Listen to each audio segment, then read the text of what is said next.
my fellow comic book collectors. It's Alan, the Comic Collector Geek, and I'm joined with Mark from Suddenly Comics. And this is, again, I think we're going to try to keep doing this, where we do live streams of the market report. That's what Mark calls it. I call it the hottest comics of the week, which is probably not very accurate. I call it Silver Age comic market analysis. Oh, wow. That sounds so official and boring. Okay, go ahead. It's more of an accurate description than what I said. Yeah, I mean, it's not the hottest. No, it's the least lukewarm. How about that? That's not very exciting either, is it? Alan, before we start, I have to ask you a serious question. Uh-oh. So the Superman 1 that you bought for 9.1 million, did you pay cash or are you paying it on installments? I'm going to be paying I think it was 9 million installments of $1 per month. Okay. Good deal. Yeah, that'd be good. But the only problem is I can't collect the comic until I pay it off. So. Oh, right. Okay. So you'll be about 470 then. Yeah, something like that. Okay. So, yeah. Right. Okay. So yes. So so these are the Silver Age. So this was the signature auction that we're looking at, right? Yeah. And these are the big books that sold at the signature auction that were from the Silver Age. So everyone focused on the big Superman book, but there were some really big Silver Age books. Yes, big Silver Age books. Yes. Yeah, so it's kind of interesting. So this is what people didn't notice, but it is still cool stuff. So let's get into it. What's the first book on the list, Mark? The first book on the list is a Batman 159. I've never seen this book before I made this list. I was really? I've seen this loads of times. This is a fan. I didn't know it. It's like a dirty Joker. Yeah. It's Joker as Clayface. Yes. The great Clayface Joker fraud. Oh yeah, this is a well-known one. Oh, okay. Well, as you can tell by the price it goes for. Yeah, went for a big price. Yeah. So it's Joker, Clayface, Batwoman, and Batgirl. Bill Finger story, Sheldon Moldoff cover. Wow. Dating from 1963. And it's a Joker cover, and anything with these early Joker appearances always go for good money. However, this did go for quite a lot. I imagine this might be the highest graded. This is either the highest or second highest would be my opinion. This went for 15,600, which I think is a lot. Yeah, I don't know. When you get into those really super high grades, it's really hard to know. I mean, sometimes they just go for crazy prices. But yeah, to me, it sounds like a lot too. I would have thought more like a 9,000, 10,000 kind of level. Yeah, exactly. So let's have a look. Oh yeah, this is a lot. It's a record, Alan. We got a first one, and it's a record. That's awesome. See, I think maybe the world is going back to what I was saying. Well, if all 10 are like this, Alan, I will concede that you're only a month late with your prediction. Okay, cool. I doubt it, but I know what the other books on the list are, and they're not going to go for records. But this is up $9,000 over 5 years. There were no sales. There were no sales during COVID, which makes it a lot cleaner. Yes, I mean this one doesn't sell for that. Does it sell that often? Is it the top census? Let's have a look. Is it the top? Is a 9.6 top? Yes, it's population 1. There were 275 of these, Alan. Oh wow! And oops, hang on. 284. Sorry, 284. This is the top graded, and there's only one of them. Wow. That's why it's gone for so much. Yeah, that's what always happens. Like the top of the census goes for some crazy amount, usually 2x, but sometimes as much as 3x. And if it's a black cover, sometimes as much as 5x. Yes, and the next, and there's only 194 as well. So this is difficult difficult book to get in high grade. Yeah. Um, Well, it's just one that like you know, low census, we see that, right? yeah, But you know, a lot of these early DC books you just don't see in high grade at all. Like just any, like even the most obscure obscure ones, like, you know, just nobody kept them. It's exactly. really Yeah, so that's a great start, Alan. That's not the right one. That's the right one. This is yep. Amazing Spider-Man 20, no, Amazing Spider-Man 6. Yes. I picked this is because it's the first Lizard. It is the first Lizard. This is an interesting one. Yeah, so go ahead. Origin. Right, okay, challenge for you, Alan. What's the Lizard's real name? Matt Gorgon? No. No, that's the Scorpion. Yeah. I used to know. I should know. I mean, Dr. he was in Connor the movie. Curtis. What? Curtis Connor. Got to Curtis Dr. Curtis Connors. I was somewhere close. Yeah, there should be a doctor in there. Yeah. I'm not really good at knowing people's real names. I know they're like character names, but not their real names often. I know you know I'm Suddenly Comics, but you struggle with my real name. Yeah, it's like Bob or something like that. Right. Okay. I think the color's off on this cover, Alan. That's what I saw. When I saw this one, I was like, the color's not the greatest. I mean, it is I have this book, and it is that color. I thought mine was always faded. Like I always thought mine had that sort of that gray tone to it. Yeah. Yeah. It's not a very vibrant 9/6 though, is my point. No, but you're right. Maybe they're all like that. Yeah. Just it's a this just sort of dolly purple and dolly green and dolly white is how it was originally done. Right, what did this sell for, Alan? This sold for 19,800. We're not doing small comp. We're not doing there's nothing small. these are the small ones, believe it or not. Yes. Okay, so we're only going upwards from here. Right. Yeah. Let's have a look. So that seems a little low. A little low. Yeah, but I'm not sure. I think it's something about the cover it's not as appealing as you'd expect for 9/6. Okay, and it is relatively low, Alan. I mean, actually, if you took the start point and then the end point of that line, this would be a good sale. But that COVID price really messes everything up. Sorry, in 2004, it sold for $15,000. Yeah, and it's now 19,000. It's now 19,000 21 years later. Yeah, I'm not saying that's 4,000 less than if you'd put it in the bank. Yeah, I know. They always say comics are not a great investment. So yeah. And the COVID peak, what was that? The COVID peak was 33. Yeah. I mean, we're still living with that skewed pricing where they're overcorrecting for the fact that it had gone up crazy amount. Hi guys. Hi everyone in the chat, by the way.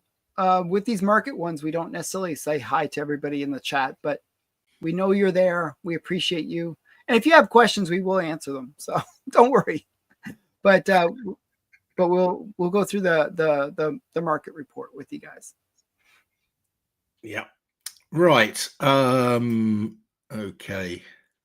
Good. Comics and Robotics will be listening during his 10-minute break. We better get on with it then, Alan. Okay, we gotta be fast. Okay. So how many, look at this. Wait, before we go, what was the census on that one? The census will be quite high. 2,000 or something? 3,700.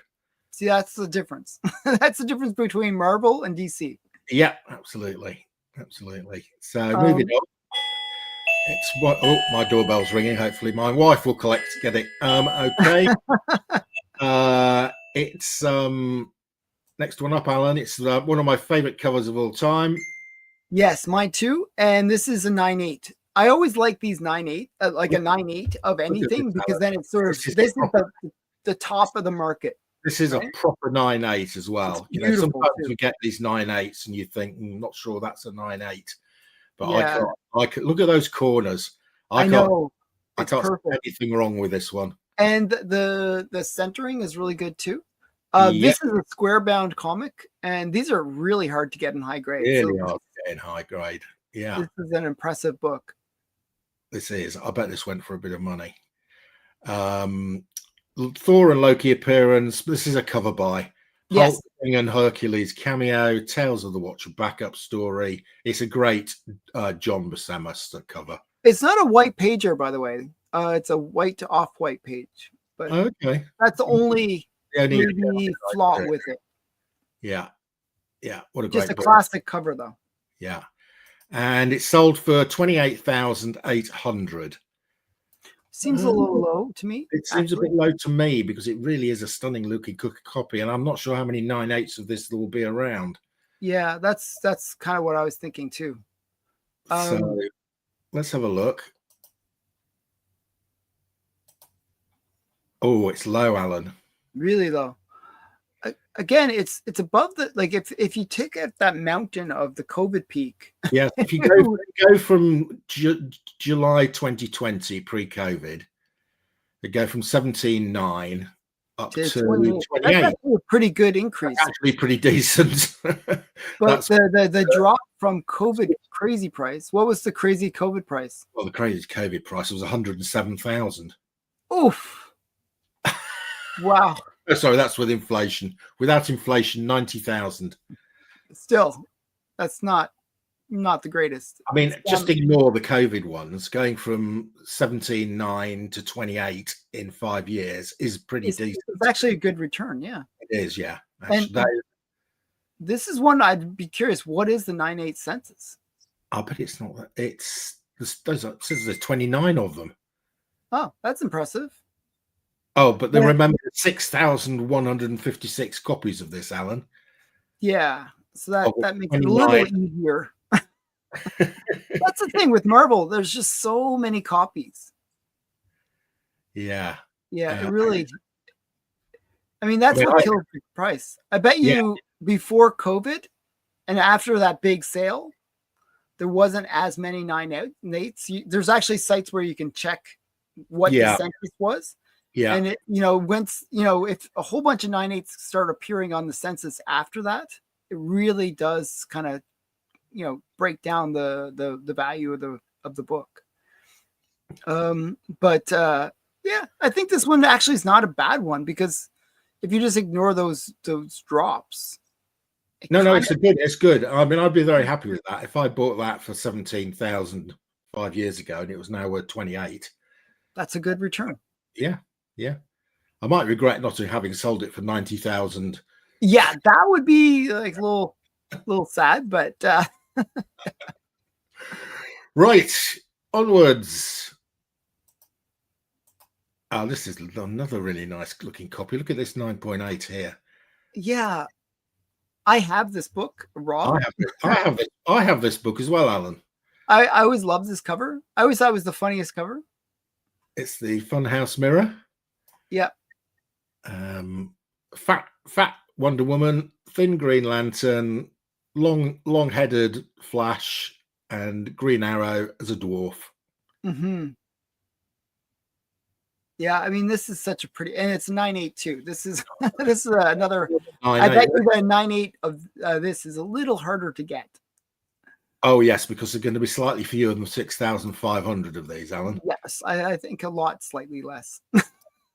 So interestingly, this has gone for more than the Silver Surfer cover, which is interesting to me.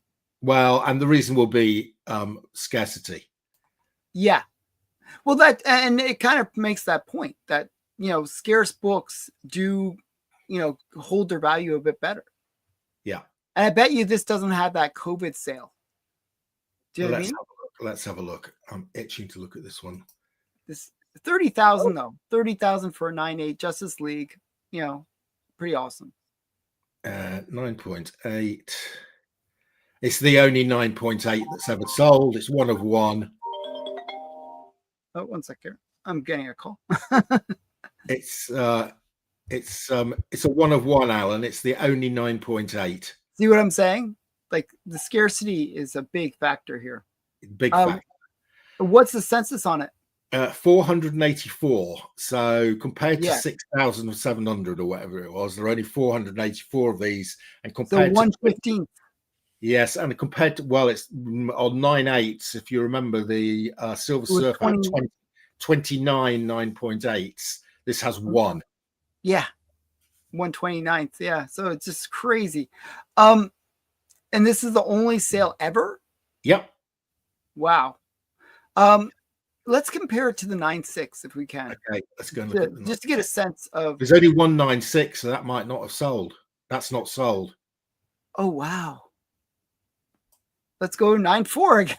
Let's just keep going until we get the. So we get one. Yeah.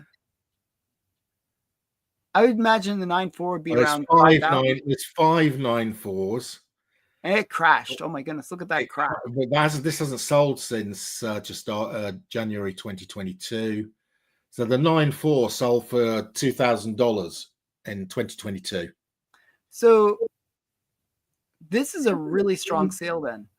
Very strong. Because, like, you get doubling effects, right? So 9.4 should sell for, let's say it sells for 2, then a 9.6 should sell for like 4. Then 9.8 should sell for 8. Yeah, well, this sold for 30,000. Because there's 196 and 198, Alan. You're never going to get this now. If this guy wants to sit on this for the next 30 years until he dies, you're never going to see it again. Yeah. Yeah. In a way, I mean, it's, yeah, it is what it is. And I don't think it's one where they'll find another 9.8 randomly right there. Very unlikely. Mm-hmm. I've got one, but it's not a 9.8. I think it might be a 3.0. Yeah. Mine's actually pretty solid. Okay. Yeah, I would say it's like a 6.0. Okay. All right. Well, that was a good one. So that's 2 records we've had, Alan. I always wonder how that will impact the prices going, lower grades, when you have that massive sale, right? Because that now sets the threshold for that. Well, it is, but it's one of one, Alan, and it's the only 9.8. I don't think that's going to have a huge effect. Well, remember how Amazing Fantasy 15, when it sold for 3.65 million, it brought all the grades up in terms of value. Well, we've just had a Superman sale at 9.1 million, so hopefully that will bring up all the Supermans that I've got. I think it will. I actually think it will, not even just the Superman ones, but I think it will affect all the Superman books. Well, I hope you're right. Yeah. Okay. People will be, hey, maybe Superman has some value to it.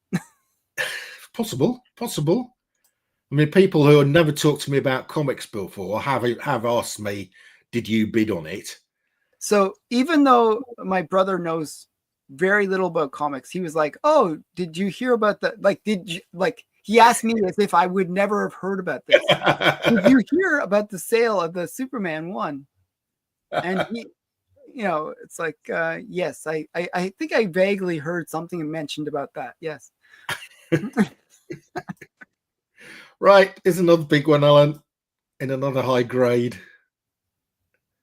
Oh, look at this. This is really nice grade. I mean, we see quite a lot of this, but we never see it at 8.5. Yeah, it's quite I mean, this is really nice. Look at the sharpness of that top left-hand corner. Yeah.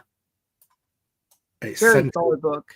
Very nicely centered. Why is it not a 9 something? Yeah, I mean, I mean, all the corners, I don't see any kind of that blunting on the corners or anything. This top right-hand corner is a bit rounded. Yeah, I mean, I've seen 9.8s with more than that. I mean, really.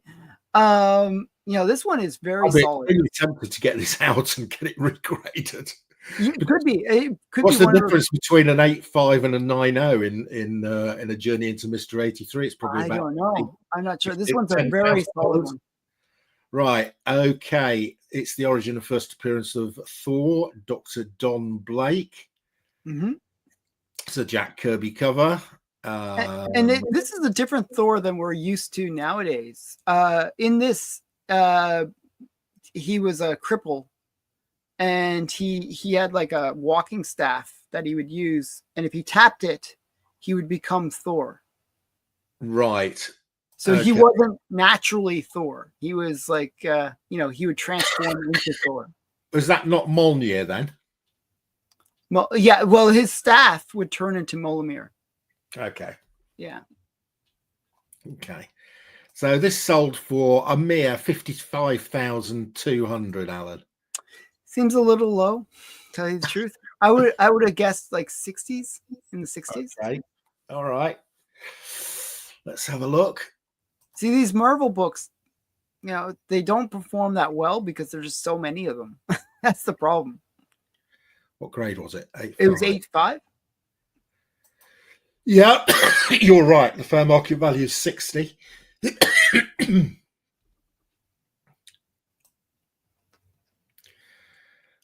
are 2,648 of these. Yeah. So, that's part of the problem right there. But I mean, there's the demand for Marvel is 10x of DC, or more than 10x. So you do, even though it has a higher census, there's more demand for it. So that does help. But yeah, it's the lowest price since COVID. That actually, this one doesn't have the massive drop off of from COVID. So if you go to the problem was there wasn't really a pre-COVID sale. What was the most pre-COVID sale you can find? 2014. Oh, that's not really good. No. So all you can say is between 2014 and now it's gone up. It's gone up 10,000. Yeah, it's gone up steady. It's like it has a nice gradual curve. Yeah. So if you took out the COVID stuff, that would have a nice straight line to there. Yeah. Yeah. So it's done okay. Yeah, I mean, I don't know if this has more to correct, but I think it looks like it's kind of flattening out. It might have a little bit more to drop, but because it's still, Yeah, I mean, what this sale is showing me is that where the comics have got large populations, I think people are still waiting for the price to settle. Yeah. I mean, this one where it's one of one, like the two where we've had records, then people have gone in and bought them because there might not be another along for 20 years. Yeah, and especially if you think about the type of people that are coming to a signature auction. Yeah. They're the type of people that want to have the one of one. Yeah. They have the money. They might not have gotten the Superman 1. They're like, okay, if I'm not going to get the Superman 1, I'll have to settle for some rag of a comic. Now, what would be interesting is if we'd had the top graded here is a 9.6. There's only one of them. So if that comes up, that'd be interesting. Yeah. When was the last time that sold? I'm not sure. Probably during COVID or something like that, right? When it was freaking out, when the prices were going. I'm not sure it's never sold, Alan. I've got a feeling that's never sold. There's only 196. That's interesting. Yeah, only 196. It's never sold. Wow. So that would be that would actually kind of show what the market is on this book. That would kind of regain confidence maybe if a big sale happened. Yeah. Interesting. Okay. Right. Oh, next up, it's another of our favorites. It is Fantastic Four 48. And this one's really interesting because it's a 9.8. And it has that extra little CDA, which means that it presents a little bit better than a 9.8. Well, why isn't it a 9.9 then? It presents a little bit better. Not enough to give it a 9.9, but a little bit better. It's an outstanding, pretty copy for a 9.8. Well, what I would say I know they don't count this in the grading, but it's not very well centered. If you look at the it's actually I don't know why it gets it, and the colors are not that vibrant, to tell you the truth. Yeah. Isn't that weird? Like I have a copy of this and the purples are a little bit deeper. Yeah, I agree. I'm not sure about this one. First appearance of the Silver Surfer and Galactus in a cameo, Inhumans, and it's the first appearance of Galactus. like if you read it, it's it's like there's a 2-page spread with Galactus on it. I'm not going to argue with you, Alan, because I agree with you. Right, so there we are, and it sold for 56,400. Yeah. Now there are a ton of these. Well, so this is one of those books that really does suffer in the high grade. Yeah. Of all the places to suffer, it suffers in the high grade because there was a warehouse find of this book. And the books that were in the warehouse were all high grade. So there's on the high end of this census, the value really isn't doubling or going up rapidly. In the low grades, you'll see sort of more the standard kind of fare of rarity and like, standard pricing. But in the high grades, it's kind of doesn't go up as much as you'd expect. Right. And if you compare this to 49, 49 is way more rare at the high grade. Because there's half the number of 49s. Right. Yeah. Here we go. There's 10,700 of these, Alan. It's huge. It's like so brutal. And how many 9/8s? There are 46 9/8s. Yeah, I mean, that's a crazy census for this book. Yeah.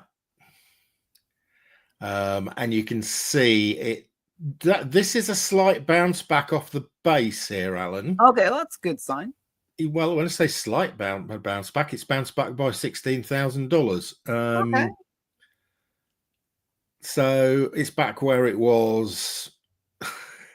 This one down here was a sale in September for 40,000. I think that was a real steal from someone. Mm-hmm. And the previous sale to that was 57, and we've gone back to 59. So whoever picked this up for 40, got a steal. Yeah, I don't think it's going to see 40 again. Yeah. So I think this is like maybe like just sub $60,000 book in this grade. Yeah, I think so. But I wonder how much that CVA played into the price as well. Do you know what I mean? Like, it might give a little bit more. Might have given it a nudge, but it's not. But look at the colors on this one, the one that they have as an example. It's just like way more vibrant. Yeah, but that might have been photoshopped. No. Like, actually, you know what was weird? I was Stephen had bought a book. Okay. Yeah. And he asked me, did he overpay or whatever? And I'm like, oh, I had that same book. Yeah. And then so I went to Go Collect to check it. And the photo that they used was my book. Wow. I was like, what? That is so weird. Like, I'm in Go Collect. my copy. And it's not even a great looking copy. And it has like, tape pull. It's like all this like rip. But it was my copy that they used. So these are actual comics that they're using for these pictures. Okay. All right. So I'm just showing you the color is a lot more vibrant. It is a lot more vibrant. Yeah. So I'm a little bit surprised by the CVA on the 9/8. And you're right about the centering. It's not that great. No, it isn't. Maybe in this case, the CVA means that it's slightly worse than the regular 9/8. I don't know. Right, let's move on to the next one. It's another Fantastic Four. This time it's Fantastic Four #1, and it's signed by Mr. Stan Lee. This is interesting because this is a really old label. CBCS label.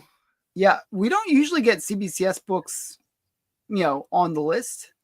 No, because I've never seen that red label before. It looks horrible. Yeah, it's pretty ugly.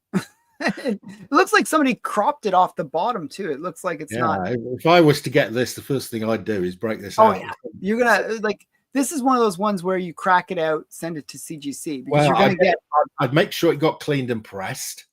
Mm-hmm. Yeah, because if I can get half a point on this, it's worth a lot of money. So, yeah. It's a reasonable presenting one. Yeah. Right. There's something very strange going on with the Go Collect data on this, Alan. Okay. So this sold for 63,000. Yes. Which sounds low to me for a Sounds signed. low, but I always mention that CBCS gets about 20% of what a CGC gets. 20%, 80%. So it gets 20% less. Yes. Yeah. And people will say, oh, CGC grades harder or whatever. It's not true. Usually they're pretty, even with PGX. I know that's heresy to say, but pretty much all three of them grade very similar. Now the problem with PGX, for example, is they'll miss things like all the pages might not be there, or there might be some restoration, but they'll miss that once in a while. But with CGC and CBCS, there's really not much difference. Right. I mean, it was the same people that created, both companies, right? Yeah. So, yeah. Okay, let me show you what the census shows on this, Alan. It says the last sale of this, it sold for $1,000. Oh, okay. Wait. Can we see the numbers? It sold for $1,000. That doesn't make sense. Well, there's something wrong here, isn't there? It can't possibly have sold for $1,000. Nobody bought an 8 point. So this is a CBCS signed one? Yeah. CBS signed 8.0, sold for $1,000 in 2017, according to this, off eBay. But that doesn't make sense. And the one before the one before that sold for $27,000. That's a little bit more. So this might be a record. It is a record. They haven't put it up on here for some reason. Okay, let's look. Can you sometimes if you go on to recent sales, just like where you see all the sales? Yeah. This is a trick that you guys have to learn. Like people watching. What you do is go on to recent sales and you can see all the most. So that's the one we're just looking at there. This one here. This verified signature. So it is on the census. It's just not where we expect it to be. Yeah.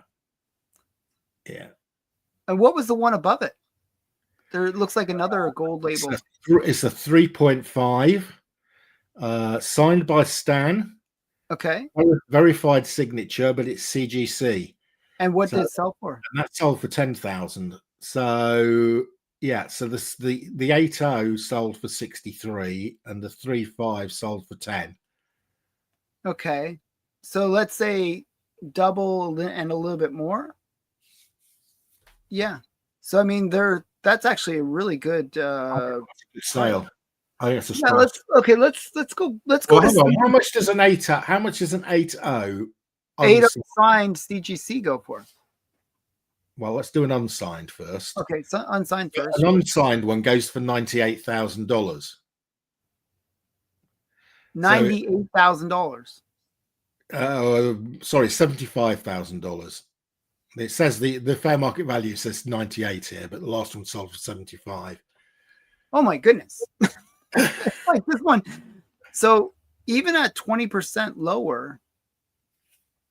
You'd think that the signature would have some value. Unsigned. How much did the signed 8? How much is a signed CGC 8? Is it the Stan Lee effect? There aren't any of them. There are no. Well, what's the closest grade to the 8.0?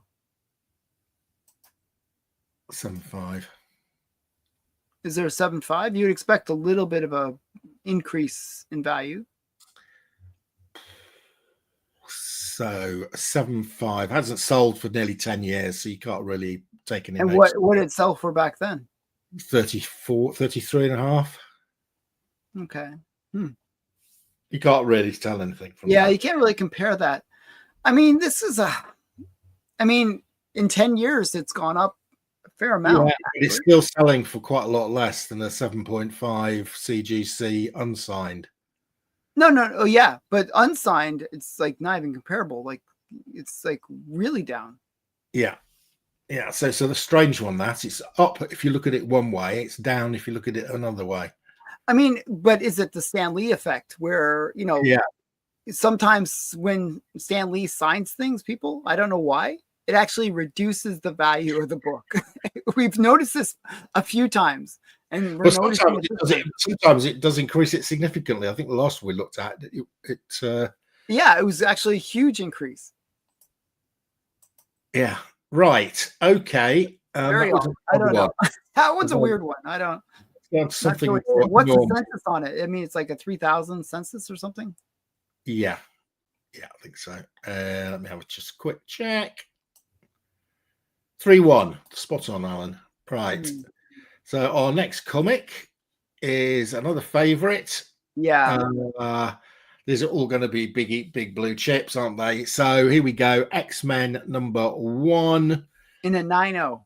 In a 9.0. So when they ran this auction, it's kind of important to know.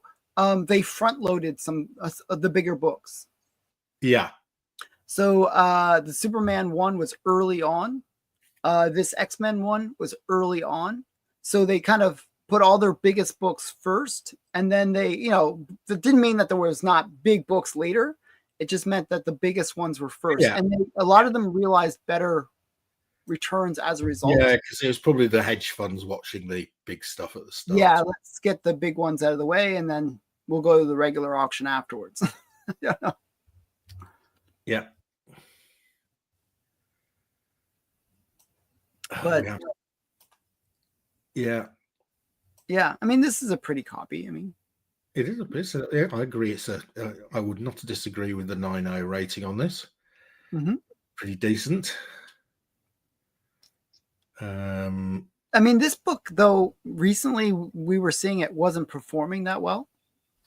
But to see it in a 9.0 is kind of cool. Yeah, it's gonna. The census on this one is insane. This is like, it's a real. By the point that this book came out, people knew, hey, Marvel #1s are maybe something to save. Yeah. So but this is a cool book. Okay, right. And one little fact. Do you want to hear a new fact that I learned about X-Men 1? Yes. That is actually not the original cover. Okay. What was the original cover? So when they were designing X-Men 1, it looks almost exact same. But originally Jean Grey had like sort of beams kind of coming out of her head that were also hitting Magneto.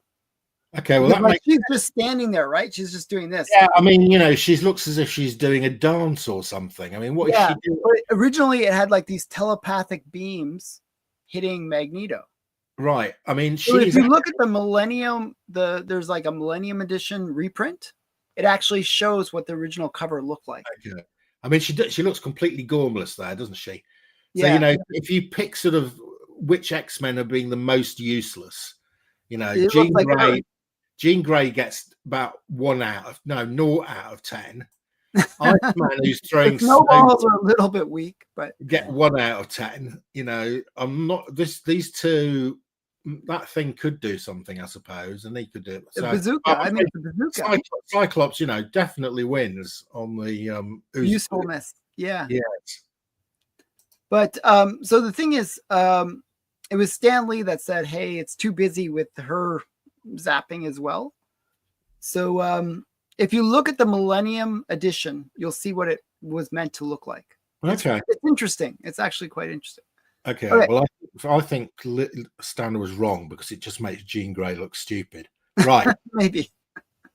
So $93,000 though. Anyway, for $93,000, we're critiquing the cover, and let's see what somebody paid for it.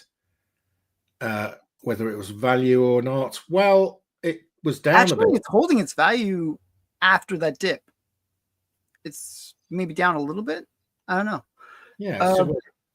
It's down up $15,000 in the last 6 months. Milestone Edition. Sorry, not Millennium Edition. Milestone Edition. Yeah. Lyle corrected me. I knew it began with an M. Well, Lyle's only just got up. He's having his first coffee of the morning. He'll be on the ball. Yeah. Right. So, is it up from pre-COVID?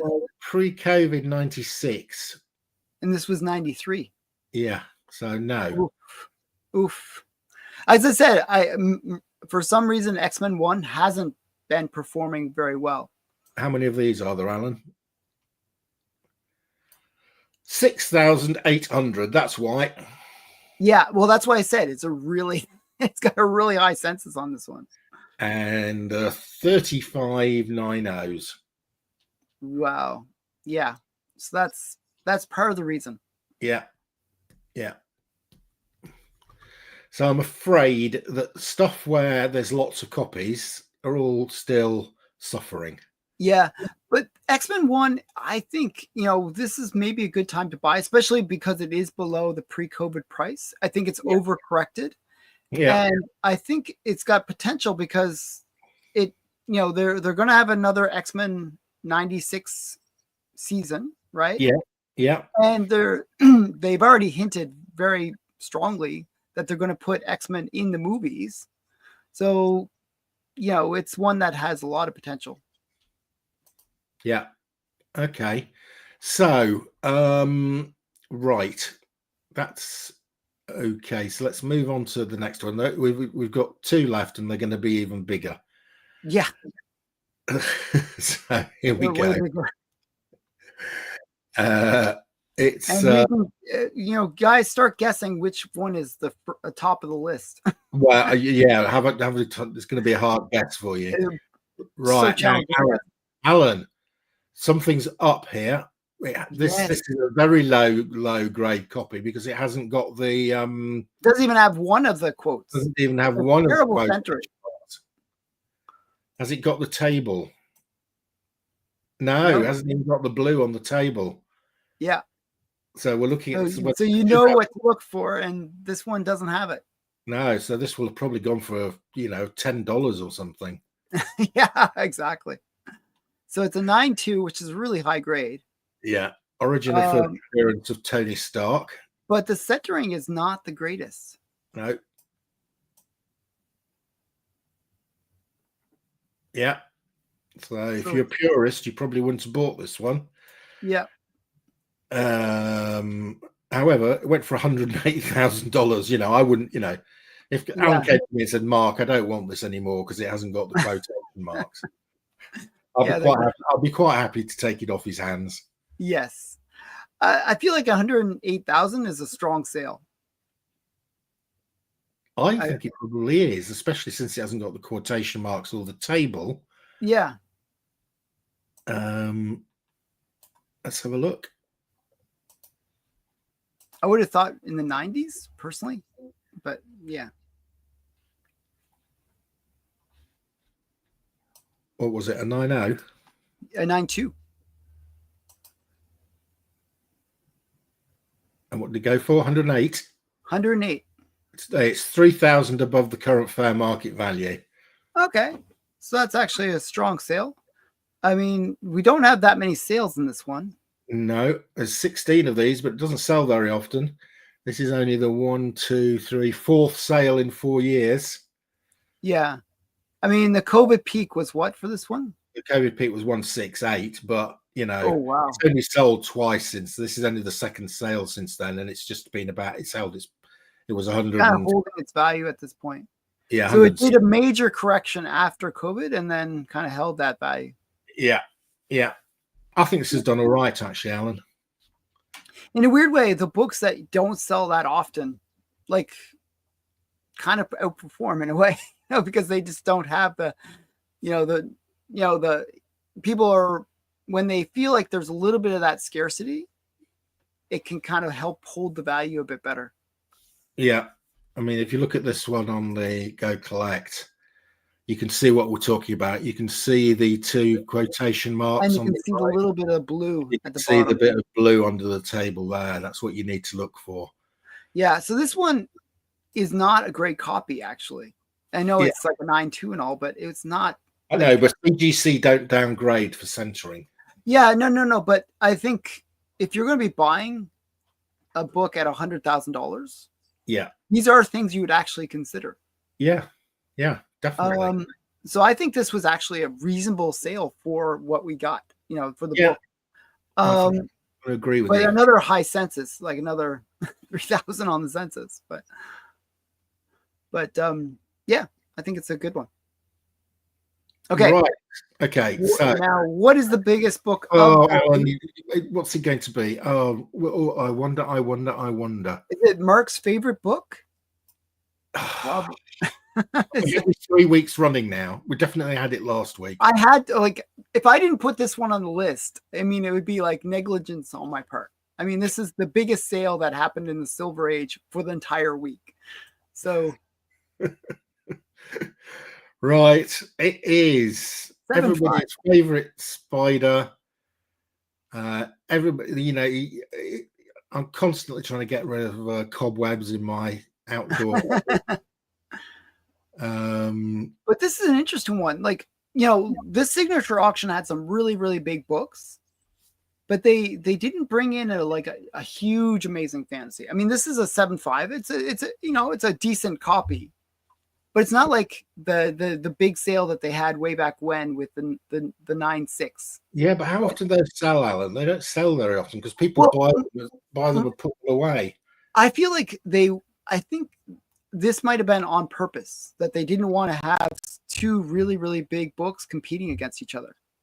Like, okay. if you look at the sales, I think from this signature auction, I think it was like $12 to $15 million in sales, like something like that. It wasn't 9 of them all went on one comic, one book, right? So it wasn't like there was lots of other $1 million books in there.